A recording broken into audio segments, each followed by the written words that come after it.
श्री शिवाय नमस्तु भयम। दोस्तों, जैसा कि आप सभी लोग जानते हैं कि 2 जुलाई 2026 यानी गुरुवार को पड़ रही है आषाढ़ मास की कृष्ण पक्ष द्वितीया तिथि। और दोस्तों, यह वह तिथि है जो आषाढ़ मास में पड़ने वाली सबसे बड़ी तिथि है, क्योंकि यह गुरुवार के दिन पड़ रही है और इसका बहुत ही बड़ा और विशेष महत्व होता है। पूज्य गुरु जी ने कहा है कि अगर कभी भी मौका लग जाए और आषाढ़ मास की द्वितीय तिथि गुरुवार को पड़ जाए तो आप लोगों को 7 चने की दाल वाला उपाय तो अवश्य ही करना चाहिए। इन दोनों का संयोग बहुत कम आता है और इसी के साथ में गुरुजी ने अपनी शिव पुराण कथा में बताया है कि इस दिन आपको 7 चने की दाल वाला उपाय तो आपको अवश्य ही करना चाहिए, क्योंकि ऐसा दिन पूरे साल में सिर्फ एक ही बार आता है। और दोस्तों, आप सभी लोग जानते हो कि गुरुवार द्वितीय तिथि का अगर सबसे बड़ा कोई उपाय है तो 7 चने की दाल वाला उपाय है। तो दोस्तों, इस गुरुवार द्वितीय तिथि के दिन आप लोगों को इस 7 चने की दाल वाला उपाय को जरूर करना है। बहुत सारे लोग होंगे जिन लोगों ने इस उपाय को ना किया हो, मतलब पूरा साल निकल गया, उन्होंने किसी भी दिन इस 7 चने की दाल वाला उपाय को ना किया हो। पर दोस्तों, आपके पास एक आखिरी मौका बचा हुआ है, जो कि 2 जुलाई गुरुवार द्वितीया तिथि के दिन है। तो इस दिन आप लोगों को इस वाले उपाय को जरूर कर लेना है, भले ही आपने मास भर इस उपाय को ना किया हो। पर अगर आपने इस आषाढ़ मास के गुरुवार द्वितीय तिथि के दिन अगर इस वाले उपाय को कर लिया तो आपको इस उपाय को करने का वह फल मिलेगा जिसकी आपने कभी कल्पना भी नहीं करी होगी। इसीलिए आप लोग इस वाले उपाय को एक बार जरूर कर लेना है, ताकि आप लोगों के हाथ से यह मौका ना जा सके और आपको इस उपाय को करने का फल मिल सके। दोस्तों, यह उपाय पंडित जी ने अपनी अभी की ही श्री शिव पुराण की कथा में बताया है, जिस उपाय को आज हम आपको बहुत अच्छे से समझाने वाले हैं। इस वीडियो को देखने के बाद इस उपाय को समझने के लिए आपको कोई और वीडियो को देखने की जरूरत नहीं पड़ेगी। तो चलिए दोस्तों, उपाय को शुरू करते हैं। देखिए, ये इस आषाढ़ मास के गुरुवार द्वितीय तिथि के दिन ये इतना खास होता है, इतना महत्वपूर्ण होता है। देखा गया है कभी कभी बड़े बड़े पूजा पाठ अनुष्ठान से जो मनोकामना नहीं होते, वो आषाढ़ मास के गुरुवार द्वितीय तिथि के दिन एक छोटे से उपाय करने से ही आपकी मनोकामना पूर्ण हो जाती है। और बहुत सारे लोगों ने इस उपाय को किया भी है और उनको इस उपाय को करने का फल भी जरूर मिला है। अगर आप लोग भी इस उपाय को करना चाहते हैं तो आप इस उपाय को पहले अच्छे से समझ लेना, सुन लेना, उसके बाद करना। आपको इस उपाय का फल जरूर मिलेगा। और इस उपाय को कर लेने से आपके घर में चाहे किसी भी प्रकार और समस्या क्यों ना चल रही हो, आपको उसका कारण भी नहीं पता है कि भाई ये समस्या किस कारण से चल रही है, उसका कुछ भी कारण हो सकता है, जैसे पितृ दोष हो सकता है या किसी भी तरह का मंगल दोष भी हो सकता है। तो इस दिन आप लोगों को यह वाला उपाय कर लेना है। ये एक ऐसा उपाय है जिस उपाय को अगर किसी विशेष दिन पर किया जाए तो भाई उस विशेष दिन का जो है वह तो हमें मिलता ही मिलता है, पर हमने उस दिन पर इस उपाय को है तो हमें उससे भी बड़ा फल मिलता है, और फल बहुत जल्दी मिलता है, क्योंकि आप इस उपाय को बहुत ही बड़े और विशेष दिन पर कर रहे हो। तो चलिए अब उपाय के बारे में बात करते हैं, लेकिन उससे पहले आप लोगों को यह जानना आवश्यक है कि आखिर ये उपाय किस समय करना है, किसको करना है और कैसे करना है। तो चलिए हम आगे आपको वीडियो में एक एक करके बता देते हैं। लेकिन उससे पहले अगर आप लोग हमारे चैनल पर पहली बार आए हैं या फिर मेरी आवाज आज पहली बार सुन रहे हैं तो हमारे चैनल को सब्सक्राइब जरूर कर लेना और इस वीडियो को लाइक करके कॉमेंट बॉक्स में श्री शिवाय नमस्तु भयम ओम नमः शिवाय जरूर टाइप कर देना। तो दोस्तों, इस 7 चने की दाल वाला उपाय को हमें इस गुरुवार द्वितीया तिथि के दिन कैसे करना है, किसको करना है, किस समय करना है और कहां पर करना है, ये सारे सवालों के जवाब आपको इस वीडियो में मिल जाएंगे। और जो ये देखेगा भाई उसको 7 चने की दाल वाला उपाय जरूर करना चाहिए, क्योंकि इस दिन एक चने की दाल का भी बहुत ही बड़ा और विशेष महत्व होता है। और जब बात आज की जवाब आपको बड़ा उपाय जरूर करना चाहिए, चाहे 7 चने की दाल वाला उपाय की, तो ये सोने पर सुहागा वाली बात हो जाती है और ये एक बहुत ही बड़ा उपाय हो जाता है इस गुरुवार द्वितीया तिथि का। तो दोस्तों, इस 7 चने की दाल वाला उपाय को आखिर करना किसको है, सबसे पहले हम लोग वो बात जान लेते हैं। तो देखो, घर की जो बड़ी माता होती है, उन माताओं बहनों में से कोई भी एक बड़ी माता बहन इस वाले उपाय को कर सकती है। और दोस्तों, अगर आप चाहे तो अपने घर में से सभी सदस्यों को भी इस उपाय को करवा सकते हैं। अगर किसी व्यक्ति की खुद की कोई मनोकामना है, खुद की कोई दुख और परेशानी है जो कि वो अपने लिए ही करना चाहता है इस वाले उपाय को, तो वो खुद अपने लिए भी कर सकता है। बाकी अगर कोई घर में से ऐसा है जो कि अपने पूरे घर परिवार की सुख और शांति के लिए यह वाला उपाय करना चाहता है, तो भाई वो भी कर सकता है, उसमें भी कोई वाली बात नहीं है। कहने का मतलब यह है कि इस उपाय को हर एक सदस्य भी कर सकता है और पूरे घर परिवार के सदस्य के लिए घर की बड़ी माताओं बहनों में से कोई एक माता बहन भी कर सकती है। माताएं बहनें अगर घर में उपस्थित ना हो या वह यह वाला उपाय ना कर पा रही हो, तो फिर घर का कोई बड़ा सदस्य भी इस 7 चने की दाल वाला उपाय को कर सकता है, चाहे फिर वह पुरुष ही क्यों ना हो, उसमें कोई भी दिक्कत वाली बात नहीं है।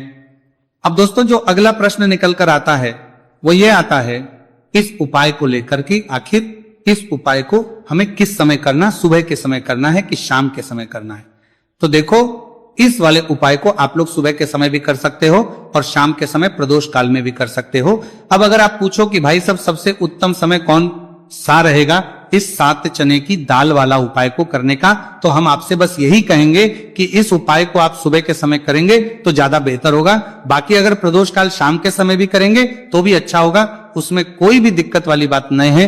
तो अब दोस्तों जो अगली सबसे बड़ी और महत्वपूर्ण बात आती है वो ये आती है कि सुबह अगर हम उपाय को करेंगे तो हमें कितने बजे से लेकर कितने बजे तक के बीच में करना है, और शाम के समय प्रदोष काल में करेंगे तो हमें कितने बजे से लेकर कितने बजे के बीच में करना है। तो देखो सुबह जितनी जल्दी हो सके आप उपाय को करने की कोशिश करना।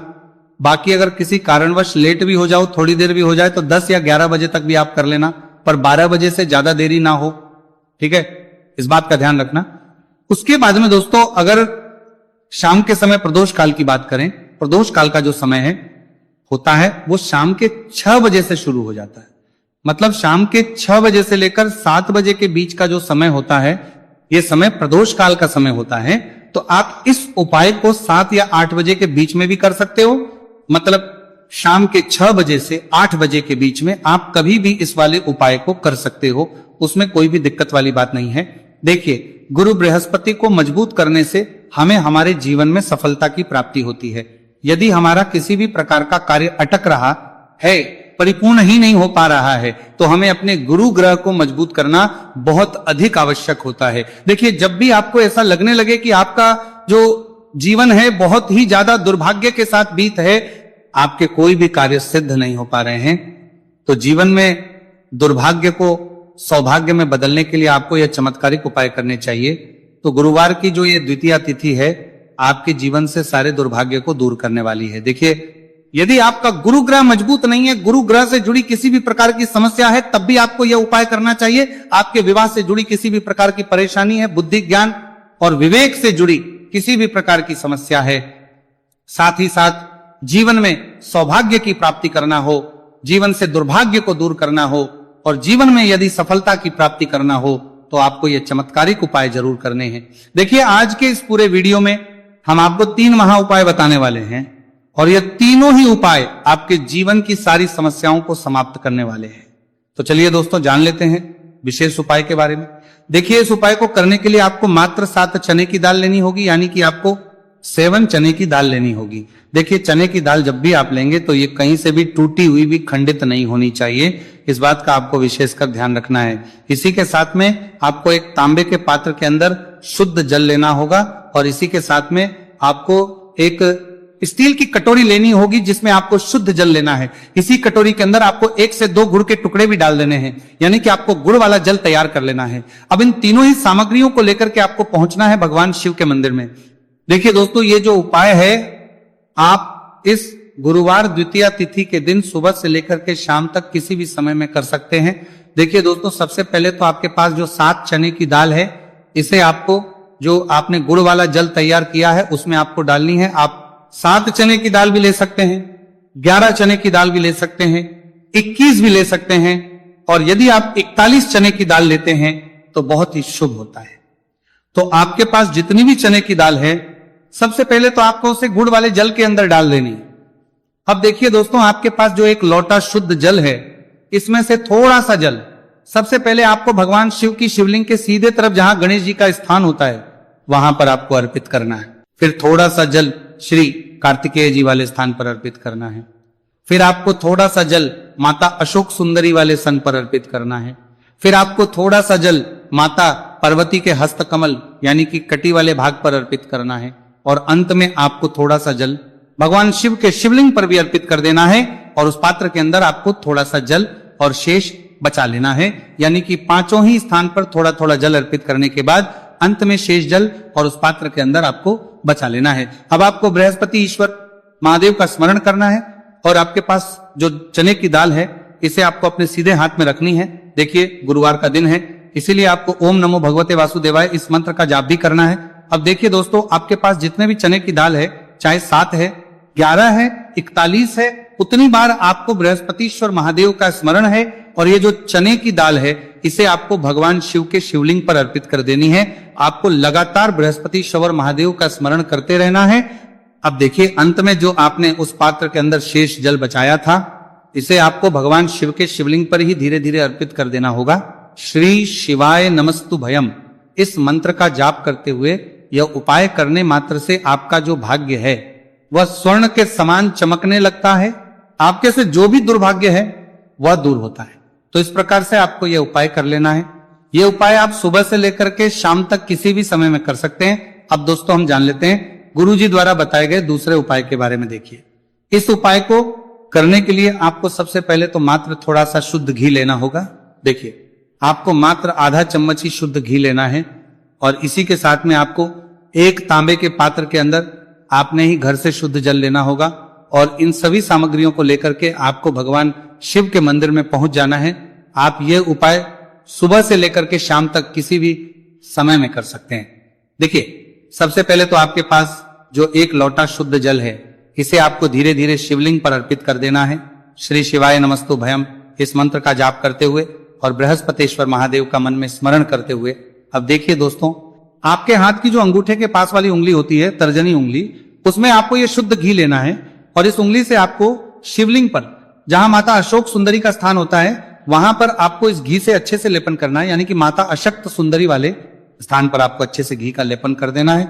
और आपकी जो भी मनोकामना है, चाहे आप अपने जीवन से दुर्भाग्य को दूर करने के लिए यह उपाय कर रहे हैं, जीवन सौभाग्य की प्राप्ति के लिए आपकी कोई मनोकामना हो, विवाह के लिए आपकी किसी भी प्रकार की कामना हो, जिस भी प्रकार की आपकी कामना है उसे परिपूर्ण करने के लिए आपको कोई प्रार्थना करनी है और इस घी का लेपन आपको माता अशोक सुंदरी वाले स्थान पर करना हो, हमारे सनाम देखेगी देना है।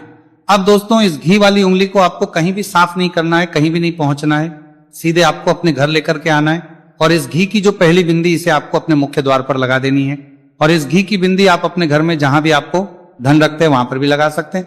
आपके घर में जहां कहीं भी रसोई घर है वहां पर भी आप इस घी की बिंदी को लगा सकते हैं। तो 3 जगह आप इस घी की बिंदी को लगा सकते हैं। आपके घर में कभी भी अन्न और धन की कमी नहीं होगी और आपके घर में जो भी क्लेश होगा वह भी समाप्त हो जाएगा। तो इस प्रकार से आपको दुर्भाग्य को दूर के लिए दूसरा उपाय करना है। तो चलिए दोस्तों, अब हम जान लेते हैं तीसरे विशेष और अंतिम उपाय के बारे में। देखिए, यह उपाय भी बहुत ही खास है, विशेषकर आपके भाग्य को उदय करने के लिए।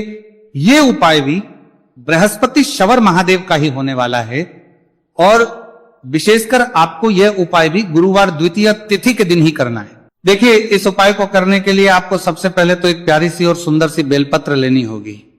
बेलपत्र लेते समय ध्यान रखें कि यह कहीं से भी कटी फटी खंडित नहीं होनी चाहिए। यदि आपको बेलपत्र नहीं मिल पाती है तो आप शिवलिंग पर चढ़ी हुई बेलपत्र को पुनः शुद्ध जल से धोकर के उसका उपयोग कर सकते हैं। इसी के साथ में आपको एक तांबे के पात्र के अंदर शुद्ध जल लेना होगा और इसी के साथ में आपको आधा चम्मच या फिर उससे भी कम शहद लेना होगा। अब दोस्तों, मात्र ये तीनों ही सामग्रियों लेकर के आपको पहुंचना है भगवान शिव के मंदिर में। मंदिर पहुंच पाने के बाद आप सभी को पता है कि बेलपत्र में 3 पत्तियां होती हैं और बेलपत्र की जो ये तीनों पत्तियां जिस डंडी से जुड़ी हुई होती है, उस डंडी पर आपको अपने सीधे हाथ की चींटी उंगली के जो पास वाली उंगली होती है, नामिका उंगली, उससे एक बिंदी लगानी है। यानी कि तीनों पत्तियों को जोड़ने वाली जो डंडी है, केवल उसी पर आपको शहद लगानी है। इसके बाद आपको ये जो बेलपत्र है, इससे महादेव शिवलिंग पर अर्पित कर देनी है। श्री शिवाय नमस्तु भयम इस मंत्र का जाप करते हुए देखिए, बेलपत्र की जो चिकनी साइड है वह शिवलिंग से स्पर्श होगी और इसकी जो डंडी है वह जलाधारी की ओर रहेगी। इस प्रकार से आपको यह बेलपत्र शिवलिंग पर अर्पित करनी है। अब दोस्तों, अंत में जो आपके पास एक लोटा शुद्ध जल है, इसे आपको धीरे धीरे शिवलिंग पर अर्पित करना है। श्री शिवाय नमस्तु भयम इस मंत्र का लगातार करते हुए देखिए, ये जल आपको एक विशेष प्रकार से समर्पित करना है। यानी कि यह जल आपको 7 बार में समर्पित करना है। यानी कि थोड़ा सा जल आपको समर्पित करना है, फिर आपको थोड़ी देर रुकना है, फिर आपको थोड़ा सा जल समर्पित करना है, फिर आपको थोड़ा रुकना है। इस प्रकार से आपको थोड़ा थोड़ा जल 7 बार में शिवलिंग पर और करना है। इस प्रकार से आपको एक लोटे जल से ही यह जल समर्पित करना है, लेकिन को थोड़ा थोड़ा जल करके 7 बार में शिवलिंग पर यह जल अर्पित करना है और आपको लगातार बृहस्पतिश्वर महादेव का स्मरण करते रहना है।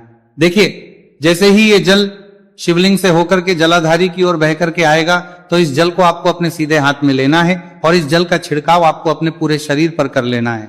बृहस्पति शवर महादेव का मन में स्मरण करते हुए ये जो उपाय है आपके भाग्य का उदय करता और आपके जीवन से दुर्भाग्य को दूर करता है। तो बहुत ही आसान सा उपाय है।